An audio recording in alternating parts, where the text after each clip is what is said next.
नमस्ते बच्चों, उम्मीद करती हूँ आप सब पूर्णतः स्वस्थ, मस्त और अपनी पढ़ाई में व्यस्त हो। विद्यालय खुल चुके हैं तो आप सब भी बहुत खुश होंगे, किंतु अपने स्वास्थ्य का ध्यान रखते हुए सामाजिक दूरी, मास्क और सैनिटाइजर का सही तरीके से प्रयोग करते रहिए और विद्यालय जाने का आनंद लेते रहिए। दोस्तों से मिलते रहिए और मजे करते रहिए। साथ ही सबसे महत्वपूर्ण बात, अपनी पढ़ाई पर ध्यान देते हुए परीक्षा में अच्छे अंक भी प्राप्त कीजिए। आज अपनी इस वीडियो में हम एक फटी पुस्तक की आत्मकथा विषय पर निबंध लिखेंगे। नमस्ते, मैं श्रीमती सुशीला पाल आप सबका स्वागत करती हूँ।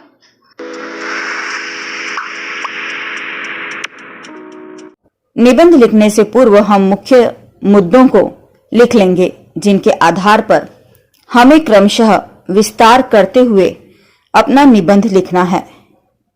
सर्वप्रथम हम रूपरेखा लिखेंगे, जिसके आधार पर हम निबंध का विस्तार करना है। पहले लिखेंगे प्रस्तावना, फिर जन्म, फिर जीवन यात्रा, कुछ अनुभव और अंत में अंतिम अभिलाषा। निबंध का आरंभ हम प्रस्तावना से करेंगे। निबंध का आरंभ बहुत ही रोचक होना चाहिए और चूंकि यह आत्मकथा है, सामने वाले व्यक्ति में उसे सुनने में, पढ़ने में रुचि उत्पन्न होनी चाहिए। इस प्रभावपूर्ण ढंग से हम निबंध का लेखन आरंभ करेंगे और निबंध लिखेंगे कि बहुत दिनों से मेरी इच्छा थी कि मैं किसी के आगे अपना दिल खोलूं और अपनी मन की बात बोलूं। अच्छा हुआ कि मैं आप जैसे व्यक्ति के हाथों में आई और मुझे अपने मन की बात कहने का मौका मिला। अब हम अपने आरंभ से बताना शुरू करेंगे, अर्थात पुस्तक रूप में अपनी निर्मिति के बारे में सर्वप्रथम बताएंगे कि किस तरह से एक विद्वान लेखक ने बहुत परिश्रम करके मुझे पांडुलिपि रूप में तैयार किया। उसके बाद प्रकाशक महोदय ने मुझे एक सुंदर रूप और आकार दिया। इसके लिए प्रकाशक ने मुझे अपनी प्रेस में भेजा। वहां पर मशीनों में डालकर कागज पर छपाई की और अंत में मुझ पर एक सुंदर मुखपृष्ठ लगाकर मुझे सुंदरता प्रदान की। जब मैं पूर्णतः तैयार हो गई तो मुझे एक दुकान की अलमारी में तरीके से सजाकर रखा गया। कुछ दिन वहां रहकर एक दिन मैंने उस दुकान से विदा लिया, कारण एक सज्जन ने मुझे खरीद लिया था।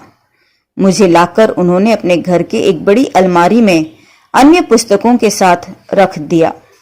वहां उन विद्वत्तापूर्ण ग्रंथों और श्रद्धालुओं के बीच रहने का मुझे सौभाग्य मिला। मुझे सबसे अधिक आनंद मिलता जब मेरे स्वामी और उनके मित्र मेरे पन्ने उलट पलट कर अपनी मनचाही पंक्तियां ढूंढ निकालते और प्रसन्नचित्त हो जाते।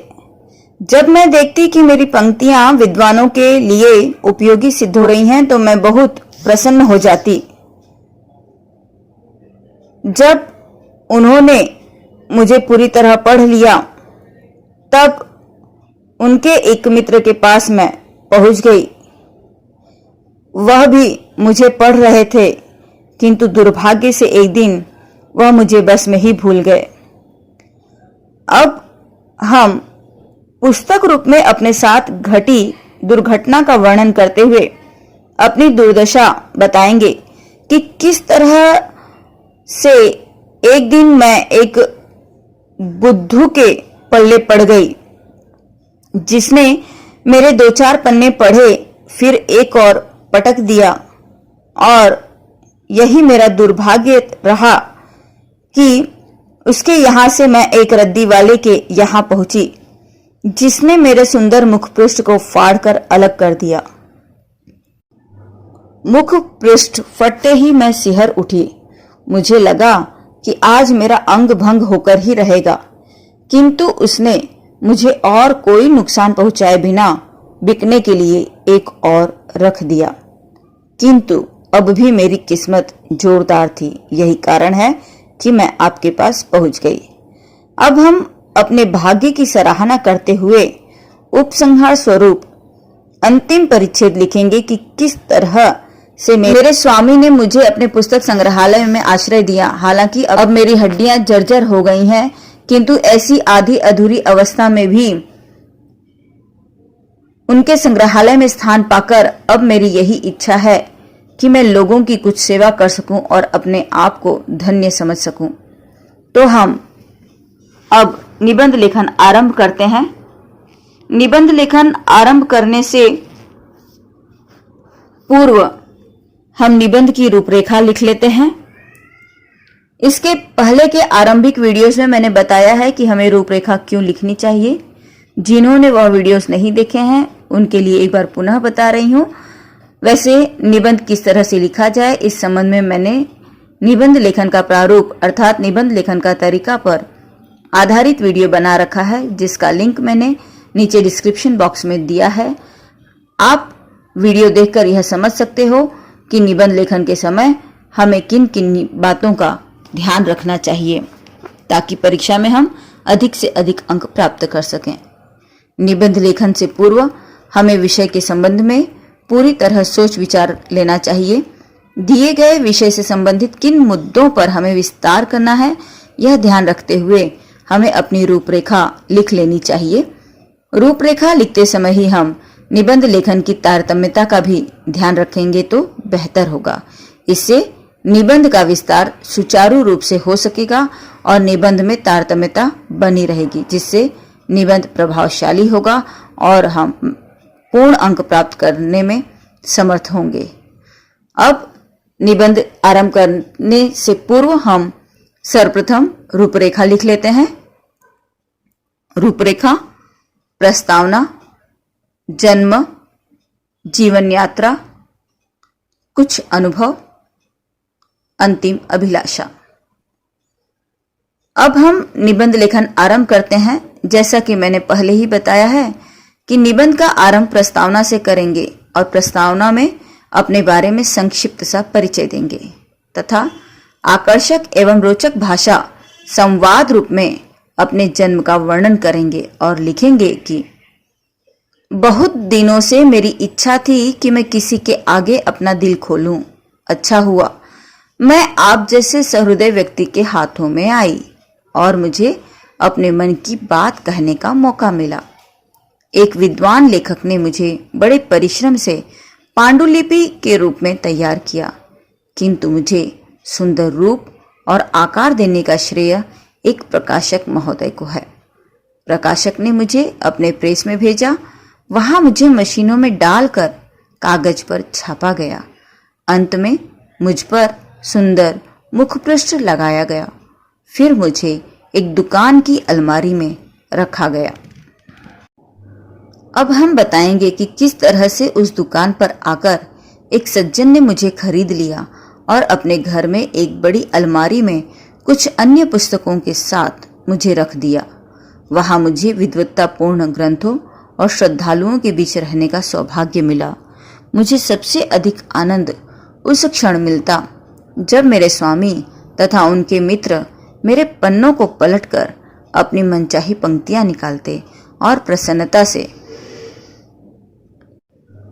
खिल उठते। जब मैं देखती कि मेरी पंक्तियां विद्वानों के लिए उपयोगी सिद्ध हो रही हैं, तब मुझे अपनी सार्थकता पर संतोष मिलता। तो अब लिख लेते हैं हम। आखिर एक दिन मैंने उस दुकान से विदा ली। एक सज्जन ने मुझे खरीद लिया था। उन्होंने घर की कोने वाली बड़ी अलमारी में मुझे अन्य पुस्तकों के बीच रख दिया। मुझे उन विद्वत्तापूर्ण ग्रंथों एवं श्रद्धालुओं के बीच निवास करने का सौभाग्य प्राप्त हुआ। मुझे उस क्षण सर्वाधिक आनंद प्राप्त होता है जब मेरे स्वामी अथवा उनके मित्र मेरे पृष्ठ उलट पलट कर अपनी मनचाही पंक्तियां ढूंढ निकालते हैं और प्रसन्नता से खिल उठते हैं। जब मैं देखती हूँ कि मेरी पंक्तियां विद्वानों के लिए उपयोगी सिद्ध हो रही हैं, तो मुझे अपनी सार्थकता पर संतोष मिलता है। अब आगे की पंक्तियों में पुस्तक रूप में हम अपनी आगे की यात्रा का वर्णन करते हुए बताएंगे कि कुछ दिन उनके पास रहने के बाद मैं उनके एक मित्र के पास पहुंच गई और वहीं एक दुर्घटना घटित हुई कि वह मुझे एक दिन बस में भूल गए। फिर मैं एक बुद्धू के पल्ले पड़ गई जिसने मेरे 2-4 पन्ने पढ़े, किंतु उसे कुछ समझ में नहीं आया और उसने मुझे एक और पटक दिया।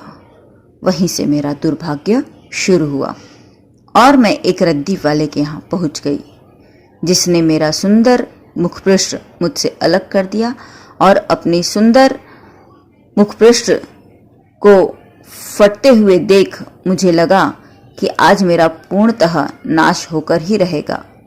उसने मुझे और अधिक नुकसान पहुंचाए बिना बेचने के लिए अपनी दुकान में एक और रख दिया, किंतु अब भी मेरी किस्मत जोरदार थी जिसके कारण मैं आपके पास पहुंच गई। तो लिखते हैं, कुछ दिन उनके पास रहने के बाद मैं उनके एक मित्र के पास पहुंच गई, परंतु दुर्भाग्य से एक दिन वह मुझे बस में भूल गया। फिर तो मैं एक बुद्धू के पल्ले पड़ी। उसने मेरे 2-4 पन्ने पढ़े और मुझे एक और पटक दिया। एक दिन दुर्भाग्य से मैं एक रद्दी वाले के यहाँ पहुंच गई। उसने मेरा सुंदर मुखपृष्ठ फाड़ कर अलग कर दिया जिसके कारण मैं सिहर गई। मुझे डर लगा कि आज मेरा अंग भंग होकर ही रहेगा, किंतु उसने मुझे और कोई नुकसान पहुंचाए बिना बिकने के लिए एक और रख दिया। पर मेरी किस्मत जोरदार थी, इसलिए मैं आपके पास पहुंच गई। विषय का विस्तार करते हुए अब हम निबंध के अंतिम पड़ाव पर पहुंच चुके हैं और उपसंहार स्वरूप हम अंतिम परिच्छेद में लिखेंगे, आज मैं अपने आप को परम भाग्यवती मानती हूँ कि इस चर्चर अवस्था में भी मेरे स्वामी ने मुझे अपने संग्रहालय में आश्रय दिया। अपने जीवन के अंतिम पड़ाव पर मैं यही कामना रखती हूँ कि इस जर्जर अवस्था में भी मुझे लोगों की सेवा करने का यदि अवसर मिले तो मैं अपने आप को धन्य मानूंगी। और लिख लेते हैं, आज मैं अपने आप को परम भाग्यवती मानती हूँ कि मेरे सहृदय स्वामी ने मुझे अपने संग्रहालय में आश्रय दिया। हालांकि अब मेरी हड्डियां ढीली हो गई हैं, परंतु इस स्थिति में भी यदि मैं लोगों की कुछ सेवा कर सकूं तो मैं अपने आप को धन्य समझूंगी। उम्मीद है फटी पुस्तक की आत्मकथा यह निबंध आप लोग अच्छी तरह से समझ गए हो। बच्चों, मैंने हमेशा अपने वीडियोस में बताया है कि आत्मकथा में हमें हमेशा अपने आप को वहां रखकर लिखना होता है, यानी उत्तम पुरुषवाचक सर्वनाम का हमें प्रयोग करना होता है। साथ ही घटना का वर्णन हम भूतकाल में करते हैं। तो इस तरह इन मुख्य बातों का ध्यान रखकर जब हम निबंध लिखेंगे तो हमें पूर्ण अंक अवश्य मिलेंगे। उम्मीद है आप लोग यह निबंध अच्छी तरह से समझ चुके हो। धन्यवाद।